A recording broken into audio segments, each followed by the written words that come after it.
Prime Time. To this day. How you doing, champ?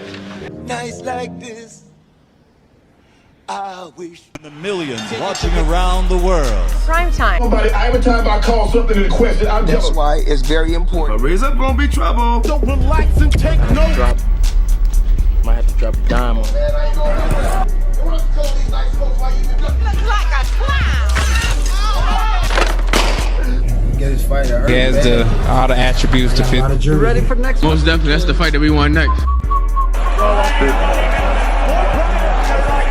Ready? He's definitely ready. Y'all ready? I'm ready. Come on, baby, get it together. You guys gotta give me a better dance partner. Now nothing mean don't get a now nothing. Now nothing. A now nothing out of there.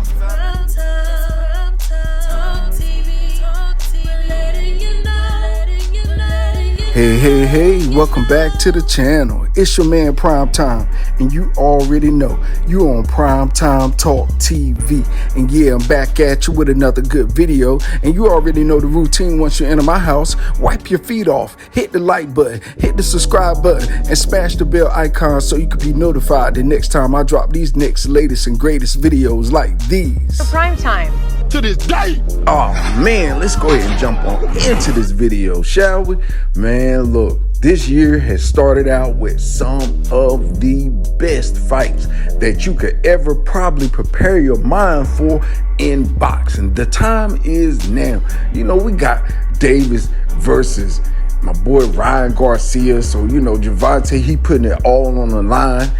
Your boy Ryan Garcia, he hungry. He been begging for this fight. He feels like he got Gervonta Tank Davis' number. So we gonna see if that really does what it does. Then we got your boy Stefan Fulton versus Inoue. Man, the Japanese monster. So you already know that's gonna be a straight up barn burner for real. It's gonna get scorched out there in Japan.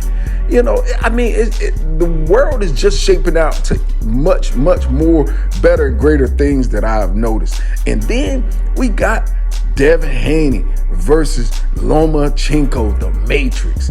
That's going down May 20th. What? Yes, and I said it right, May 20th. And they talking about, you know, Las Vegas or either Saudi, but I believe it's going to be Las Vegas just because Saudi just put on a big, massive event with Jake Paul and them, so I don't know how that timing would be for that. And I'm just anticipating that, you know, with the USA market, they're going to flow Lomachenko here. So we'll see. I'll keep y'all up to date with that. So, you know, just stay tuned to the channel. You know, you got to subscribe to stay live here. And then to the topic at hand. Your boy Teofimo Lopez, guess what? Yeah, he's back in the ring again. And it hasn't been officially announced, but you know how it go. I always get the scoop behind the scenes, behind that other scene. So with that being said, they said, look, first of all, it was an interview being done by Regis PROGRAIS, and he said that he believed that the former unified lightweight champion Teofimo Lopez lacks the grit and the determination to dethrone the WBO light welterweight champion Josh Taylor in their June 10th fight on ESPN at the Hulu Theater in New York. Yeah, PROGRAIS feels that, you know, Teofimo Lopez, even though he's only 18 with 1 loss and 13 KOs, he said, look, he got all the physical attributes to beat Josh Taylor, but the mental determination, that's something Regis PROGRAIS questions. Because you remember when he fought Kambosos, it was almost like it was just a whole nother fighter. It wasn't the Teofimo Lopez that you recognized and adored and loved, the backflip king, you know, the power shot master, the knockout blaster. Well, it looks like he was just a B-level fighter master because he's not yet showed us that he could beat a A-level fighter. And that is a former champion, somebody that, you know, has the belts or had the belt and defended the belts and shut down whoever they fought. We have yet to see that from Teofimo Lopez. Now, hey, don't get it twisted. Don't think for a second that I'm saying it's not there. It's there. It's there. But can he pull it out? You know, a lot of times fighters get hurt, they get rocked, they get stumbled, they get cut, but concussed or buzzed. Then a lot of times they lose that fire, that willingness to walk through the fire to put the fire out with their fists. And honestly, that's what I see with Teofimo Lopez. I see a fighter that loves to fight, and all he knows how to do is fight. And he's at the prime of his career, should be at the prime of his career, but it's all in what's in the fighter. What does the fighter want? And of course, Teofimo Lopez talks the talk. He talks it good. It sounds good. It looks good, but it don't feel good. You know what I mean? And then when you look at the recipes that he's been displaying for us, I don't think everybody biting into it. I don't think nobody like what they see. And trust me, Teofimo Lopez was hot one time. He was scorching, because everybody was choosing him over Devinhaney. Everybody was choosing him over, whoever, anybody you put him up against. But now, with that loss to Kambosos, it's kind of tarnished him, and it's crazy that, a fighter loses only one fight and then everybody throws him in the trash. I don't do that. Honestly, sometimes I think it's good for a fighter to lose one fight because it shows you what he's truly made of when he comes back, if he comes back. Because a lot of fighters don't come back. So I commend Teofimo Lopez for, first of all, even coming back. A lot of y'all like to, ride people and tear people down and stuff like that. Well, this is not this channel right here. You're at the wrong channel if you think I'm going to tear a boxer down. No, I give all boxers all credits.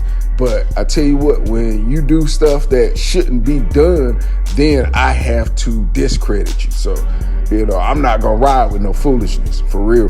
But let me tell you now, honestly, I do think Teofimo Lopez can beat Josh Taylor, without a doubt. Now, will he? And that's to be determined.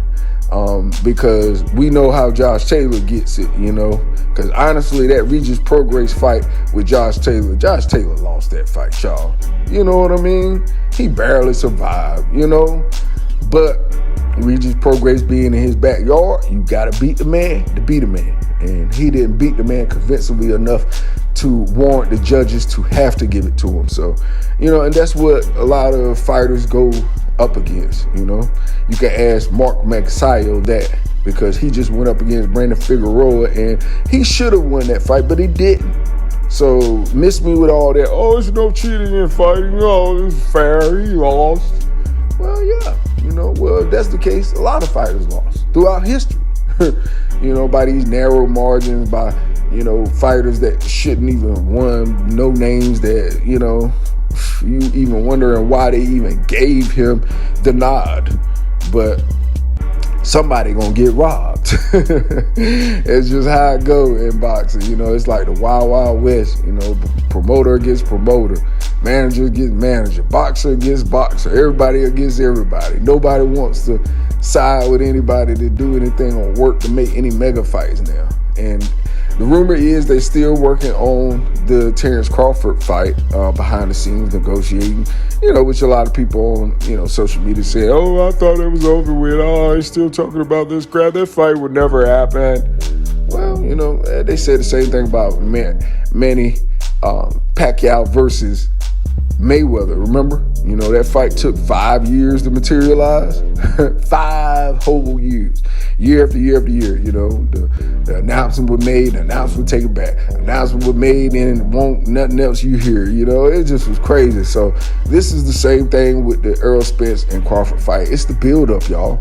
Y'all in the middle of the build-up. And it may take 5 years for this fight to do it right, so that, everybody that's investing can get their investment out, because nobody likes to lose, you know what I mean? Especially on a mega deal like that. So, it is what it is. Not to say that the Teofimo Lopez and Josh Taylor fight isn't a mega fight. It's a big fight. It's a huge fight, especially for, Teofimo Lopez, because honestly, that will tell the tape of his career in my book. If he wins on June 10th against Josh Taylor at the Hulu Theater, then Teofimo is back on track. Then they can finally probably make the Teofimo Lopez versus Devinhaney once Devinhaney moves up, after he defends his belt successfully against Lomachenko. I can say that without hesitation. He's going to defend that belt without, any hiccups, I think. I do think it's going to be a very good fight, a very good challenge. Lomachenko going to come for war. He's going to do his thing, but I think Devinhaney just too long, too strong, too fast, too young for Lomachenko. So, it is what it is. So, anyway, that's all I got for you in this video. You already know the routine when you leave my house. Hit the like button, hit the subscribe button, smash the bell icon so you can be notified the next time I drop these next latest and greatest videos here on Primetime Talk TV. And I'm on social media everywhere. Definitely go to the website, PrimeTimeTalkTV.com, and copy you some merch. All right, y'all. Peace, love. I'm out. Till next time. It's prime time.